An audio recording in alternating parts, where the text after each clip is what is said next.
요한계시록 9장에 나타나 있는 유브라데 전쟁 사건에 대해서 생각해 보겠습니다.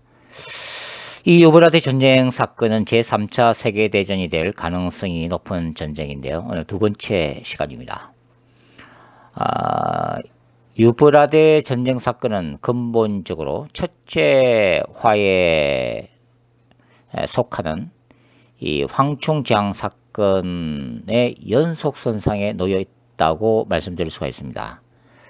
황충재앙 사건으로 인해서 지옥의 문이 열렸다고 말씀을 드렸습니다. 그리고 그 지옥의 악령들이 전 세계를 뒤덮죠. 그리고 정치, 경제, 사회, 문화, 인간 역사의 모든 것을 장악하고 악한 영향력을 미치게 됩니다.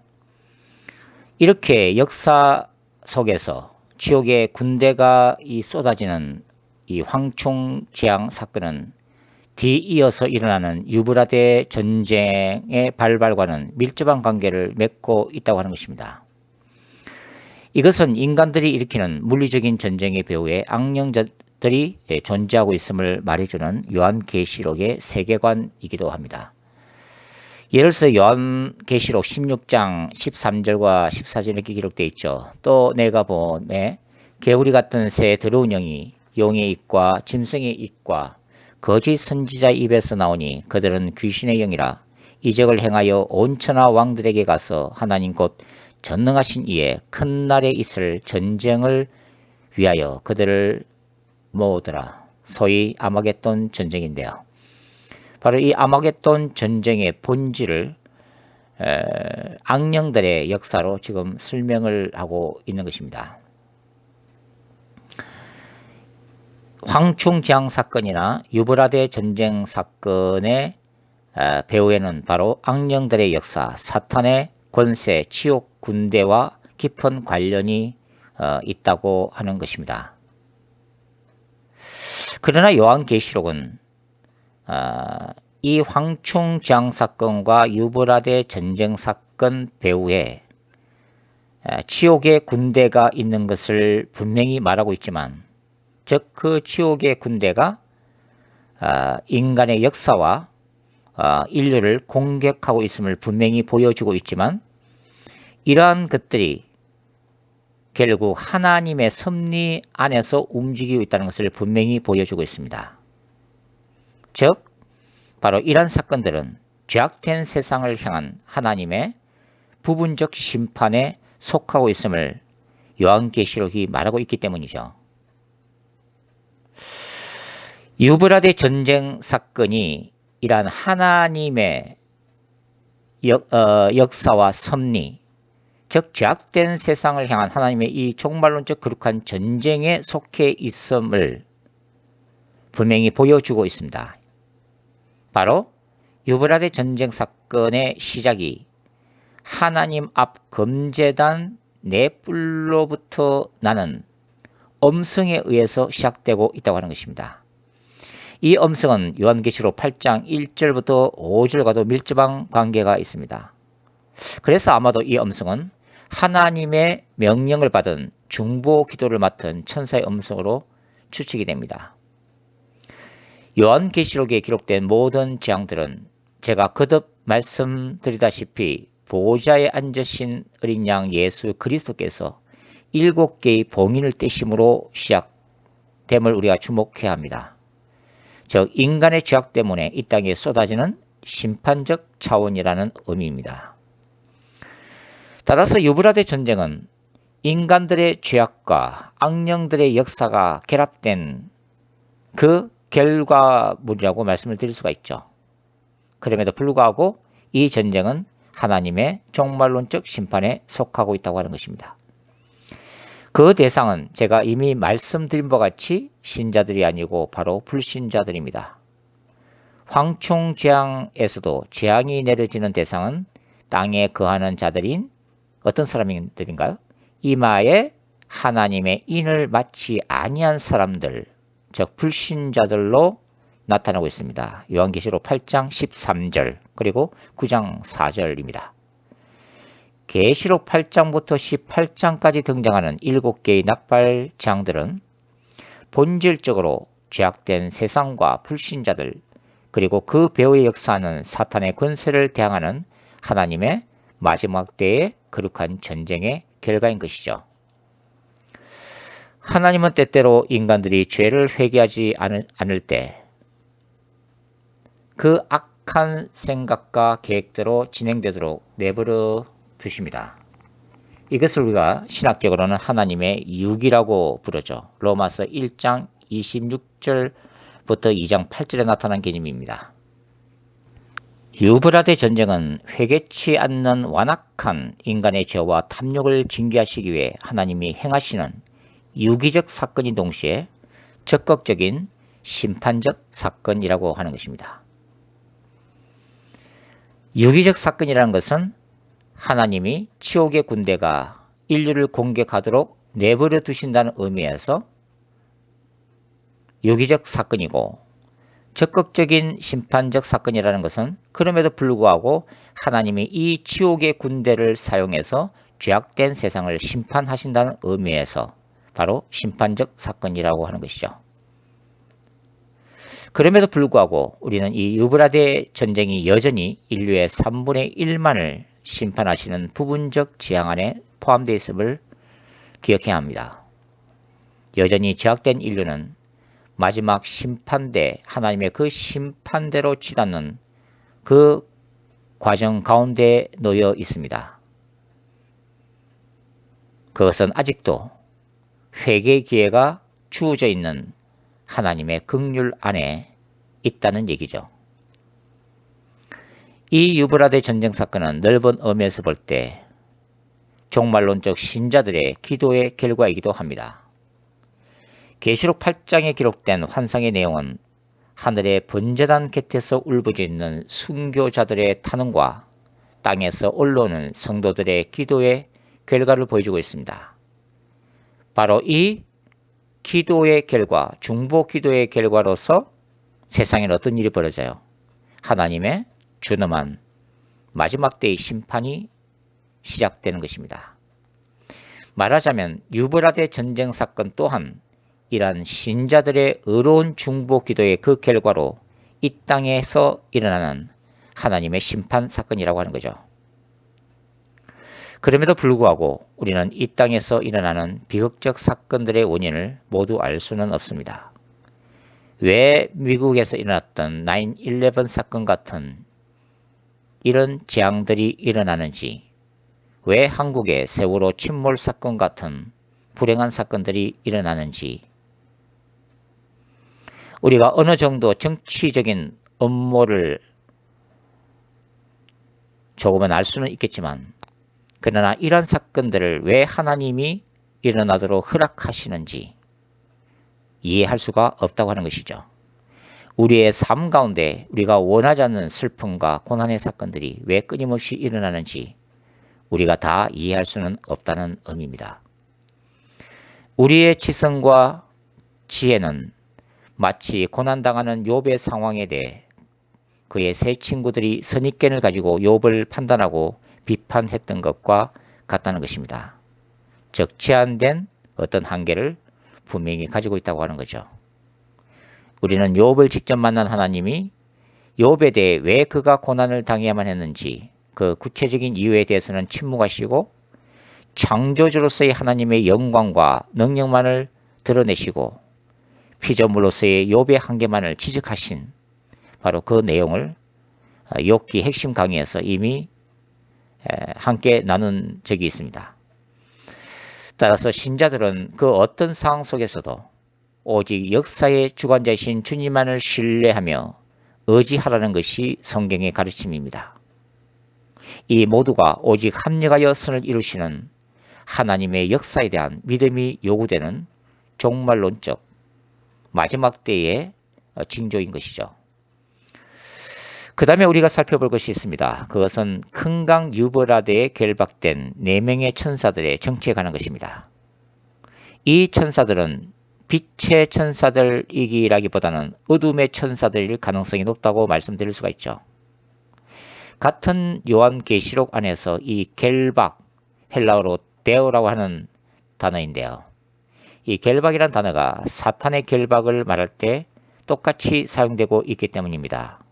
요한계시록 20장 2절에도 이 단어가 나타나 있죠.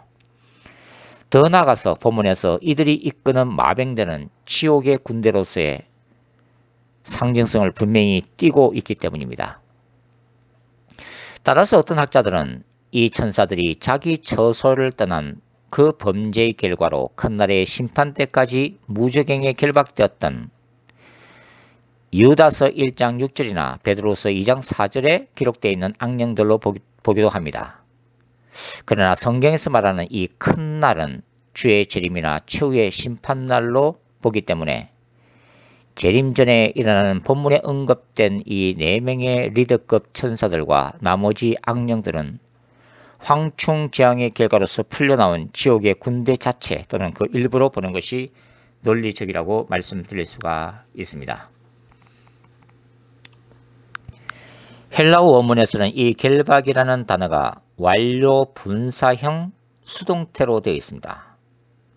그러니까 하나님이 풀어주시는 바로 그 시점까지 이 악령들이 계속해서 유브라데 강가에 지금까지 묶여 있었음을 의미하고 있습니다.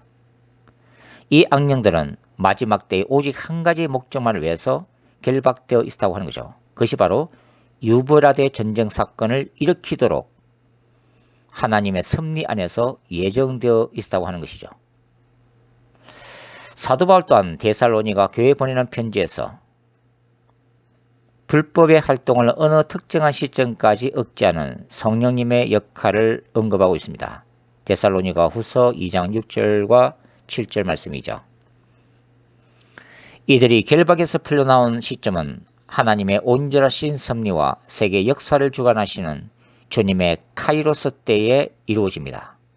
사도 요한은 본문에서 그 때를 그 시와 그 날과 그 달과 그 해라고 어떤 특정한 시점을 구체적으로 언급을 하고 있습니다. 이것은 역사의 주관자이신 하나님의 정확하신 계획을 말해주고 있고, 그리고 이 땅의 어느 누구도 사탄조차도 제지할 수 없는 하나님의 절대적인 권세의 집행을 강조하고 있는 것이죠. 어떤 학자들은 유브라데 강가에 결박되어 있었던 이 4천사들을 요한계시록 7장 1절에 4천사들과 동일시하기도 합니다. 그러나 이들을 서로 다른 천사들로 보는 것이 좋을 것입니다. 계시록 17장 1절의 천사들은 결코 결박된 적이 없습니다. 이들은 결박되지 않고 땅의 4 모퉁이에 서 있고, 이들의 역할은 하나님의 백성들이 이마에 인을 맞고 난 후 땅과 바다와 나무에 해를 가할 수 있는 권세를 부여받은 하나님의 천사들로 7장 3절에 나타나고 있기 때문이죠. 요한계시록의 전후 문맥으로 볼 때 이 천사들은 특히 첫째 나팔 재앙과 둘째 나팔 재앙 시 천사들의 나팔 불기에 응답하여 땅의 3분의 1과 바다의 3분의 1과 나무의 3분의 1의 재앙을 가져오는 천사들로 추정이 되어지고 있습니다. 계시록 8장 7절부터 9절 말씀입니다. 우리가 다 알다시피 하늘의 전쟁이든 땅에서 일어나는 전쟁이든 전쟁은 하나님께 속해 있습니다. 모세는 일찍이 이 사실을 간파했죠. 바로 홍해바다 앞에서 전쟁하시는 하나님을 선포했습니다. 출애굽기 14장 13절과 14절인데요. 모세가 백성에게 이르되 너희는 두려워하지 말고 가만히 서서 여호와께서 오늘 너희를 위하여 행하시는 구원을 보라. 너희가 오늘 본 애굽 사람을 영원히 다시 보지 아니하리라. 여호와께서 너희를 위하여 싸우시리니, 바로 전쟁하시는 하나님입니다. 이스라엘 위해서 전쟁하시는 하나님이죠. 너희는 가만히 있을지어다. 다윗 또한 사무엘상 17장 45절부터 47절에 걸쳐서 바로 골리앗과의 싸움에서 다윗이 그 거룩한 하나님의 전쟁을 선포하고 있음을 우리가 이미 다른 음성 파일을 통해서 살펴본 적이 있습니다. 이렇게 구약시대에 등장한 이 거룩한 전쟁 개념은 신약시대의 영적 전쟁으로 이어집니다. 그리고 요한계시록에서는 하나님의 백성과 사탄의 왕국 간에 이루어지는 종말론적 거룩한 전쟁 신학으로 완성이 되어지죠. 따라서 유브라데 전쟁 또한 하나님께 속한 그분이 친히 수행하시는 거룩한 전쟁 그 자체인 것입니다. 비록 외관상으로 보면은 제3차 세계대전이라고 하는 인간 역사의 각 국가 간의 갈등에 의해서 일어나는 전쟁처럼 보이지만 그 전쟁을 움직이는 배후에는 바로 사탄과 지옥의 군대가 자리 잡고 있다고 하는 것입니다. 그리고 그 지옥의 군대 배후에는 바로 죄악된 세상을 이 악한 악령들을 사용해서 심판하시는 하나님의 놀라운 섭리와 큰 손이 존재하고 있다는 의미에서 바로 거룩한 전쟁 그 자체인 것입니다. 하나님의 군대인 신자들은 하나님의 거룩한 전쟁의 대상인 이러한 죄악과 악의 권세와의 전쟁터로 부르심을 받았습니다. 그리고 그 거룩한 전쟁을 예수 그리스도의 재림의 날까지 그리스도 안에서 성령 안에서 수행하는 사람들이 바로 우리 신자들인 것입니다. 아담의 타락 이후 하나님의 나라와 사탄의 왕국 간의 영적 투쟁 역사는 계속되어 왔습니다. 특히 하나님의 종말론적 거룩한 전쟁은 인간의 죄악과 악의 권세를 대적하여 인간의 역사 속에 지속적으로 수행되어 왔죠. 인간의 죄악에 대한 하나님의 거룩한 전쟁은 준엄한 심판의 역사였다고 말씀을 드릴 수가 있습니다. 그럼에도 불구하고 인간의 죄악을 향한 하나님의 심판은 동시에 긍휼과 하나님의 인내와 기다림의 역사였죠. 하나님은 사랑과 긍휼 가운데 모든 인간들이 회개하기까지 인내하셨다는 것입니다. 우리가 잘 알고 있는 노아 시대의 홍수 심판, 그것은 인간의 죄악이 하늘에까지 차고 닿았을 때 집행되었다는 것입니다. 창세기 6장 5절이죠. 이것은 인간의 죄악이 하늘에까지 닿기 전에는 하나님이 인내하시고 심판하기를 연기하셨다는 것을 말해주는 것이죠. 소돔과 고모라는요, 동성애를 중심으로 한 총체적인 사회 악으로 심판을 받았습니다. 하나님은 천사들을 소돔과 고모라로 파송하시죠. 결국은 소돔과 고모라가 멸망을 받기까지 하나님은 그들의 회개를 그럼에도 불구하고 기다려 주셨다는 것을 암시하고 있습니다. 바벨탑 사건도 마찬가지죠. 그리고 가나안 족속 심판도 마찬가지입니다. 하나님이 모세를 일으키시고 여호수아를 세우셔서 가나안 정복 전쟁이라고 하는 하나님의 거룩한 전쟁을 통해서 가나안 땅을 진멸하기까지 하나님은 아브라함에게 창세기 15장에서 언약을 주신 그 시점부터 430년을 기다리신 것입니다. 가나안 땅이 바알 숭배를 비롯한 우상 숭배와 음란죄와 자식들을 몰록이나 바알에게 바치는 그 인신제사라고 하는 그 죄악이 하늘의 보좌에 닿기까지 그 순간까지는 하나님이 인내하셨다는 것을 말해주고 있는 거죠. 유브라데 전쟁 사건은 인간 안에 내재하는 죄악된 본성에 기초하고 있습니다. 인간의 끊임없는 탐욕과 집단 이기주의가 전쟁을 불러일으키죠. 인간 안에 이미 존재하는 죄악의 그 파운데이션, 토대 위에서 사탄과 악한 영들은 역사를 하고 있습니다. 그래서 인간의 욕심과 이기주의와 탐욕과 야망을 사용하여 전쟁을 일으키도록 부추기는 것이죠. 그리고 결과적으로 하나님이 친히 창조하신 인간과 세상을 파멸로 이끌게 된다는 것입니다. 사탄의 속성이 도적질하고 죽이고 멸망시키는 일이기 때문이죠.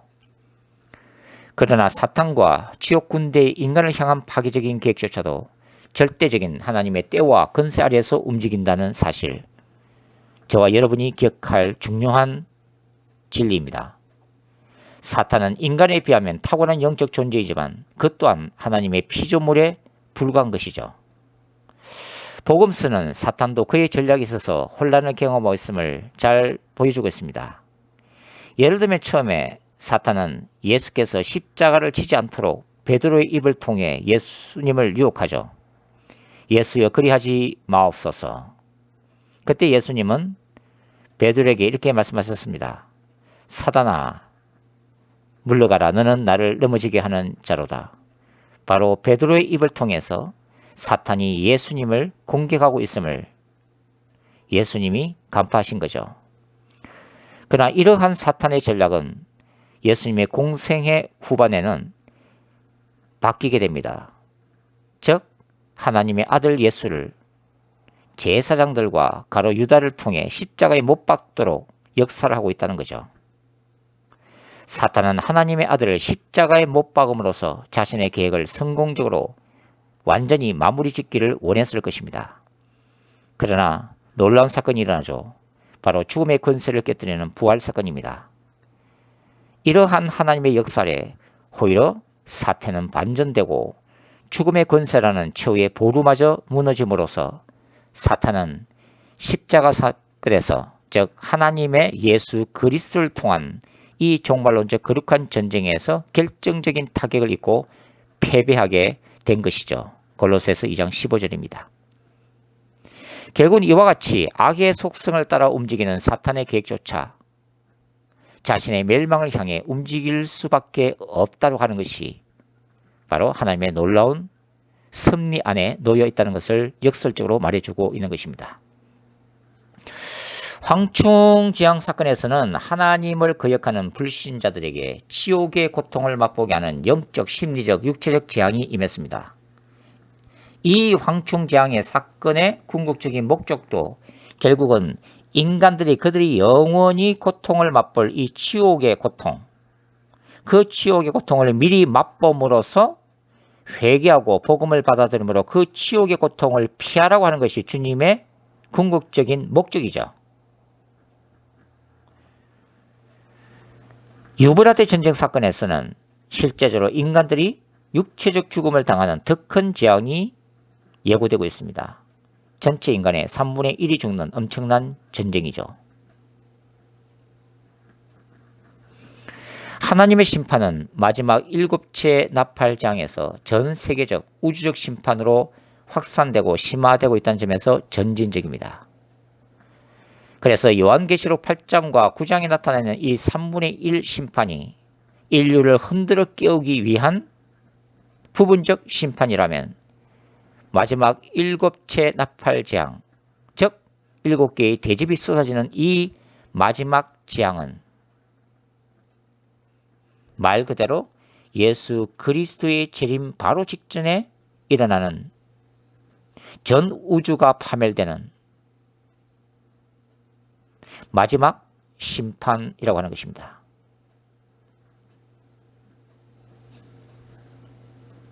하나님은 여전히 3분의 1 심판을 통해서 지금도 인류를 경고하고 계십니다. 인간이 경험하고 있는 지진, 쓰나미를 비롯한 모든 자연적인 재앙들과 인간의 역사 속에서 일어나는 크고 작은 전쟁들을 비롯한 이러한 재앙 속에서 하나님은 인간이 절대적인 창조주 앞에서 얼마나 연약하고 부족하고 죄인인지를 깨닫게 하십니다. 그리고 그 모든 죄악에서 벗어나서 하나님께로 돌이키고 예수 그리스도의 복음을 받아들여서 구원을 받기를 원하시죠. 그것이 계시록 8장과 9장의 부분적인 심판과 계시록 16장의 마지막 심판이 서로 분리되어 있으면서도 서로 연결되는 이유인 것입니다. 하나님은 지금도 여전히 모든 인류가 회개하고 주님께로 돌아오기를 간절히 기다리고 있는 것입니다.